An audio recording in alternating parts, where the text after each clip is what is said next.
I usually used to use the analogy of the metaphor of a train jump, speeding train, and they said, go ahead and jump aboard.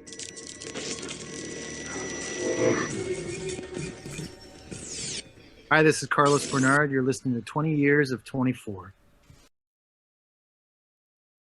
Gail really wants you on 24, and she really wants you to meet Bob and Joel. And I was like, wow, I hadn't even buried my own dead. The body wasn't even dead, and I was already meeting, Joel and Bob. So while we were in New York that summer, we were sent a copy of the pilot. And my feeling was 9/11 had not happened yet. Right. And there had never been a show that could be sold in syndication that had to be watched in chronological sequence. Right. We love that in the second season, I think one of the first scenes we did was when he interrogates me. And it was literally after our honeymoon.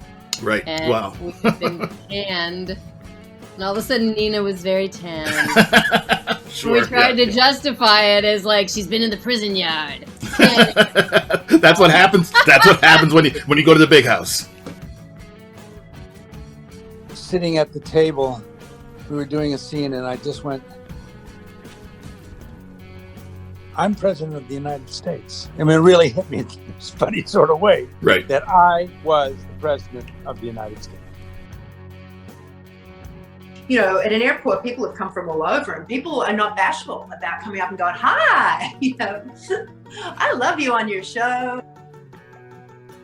What was not the most fun was the fact that I had to have my hair cut every 8 weeks. And when 24 came up, I remember I was sort of at the end of my rope, and I thought, if I don't get this, I might hang it up. My phone rings, and it's Joel, and he's like, yeah, sorry, I was stuck in that meeting, I couldn't speak. Listen, we're totally going to write a character for you. We'll just write the character for you. I am still in an orange pantsuit somewhere. You are. I would say by now. Oh, you're on parole. Probably out. Yeah. Olivia probably went to jail for 7 years. By now, she's probably out. She's probably written a few books. In many respects, the way I see it is he's the mirror image of Jack. Right. Because unfortunately, he's on the opposite side of the fence. Right. So, and he's as relentless as Jack. Dana, on the other hand, though, was so unforgivable that I think that she's the only character that Jack ever shot point blank and didn't even flinch. Coming back and people were like, oh man, what was it like that? We were outside.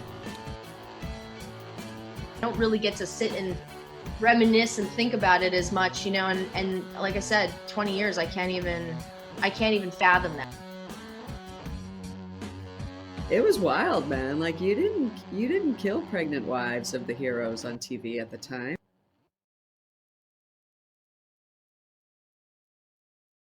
And it's kind of funny. I have this thing now. When I do with my daughter, I go, when a fan comes by, I go, if it's a Soprano fan or a 24 fan, I can tell in a second. Thank you so much for doing this, and I wish you guys the best, and I hope we see you sooner than later.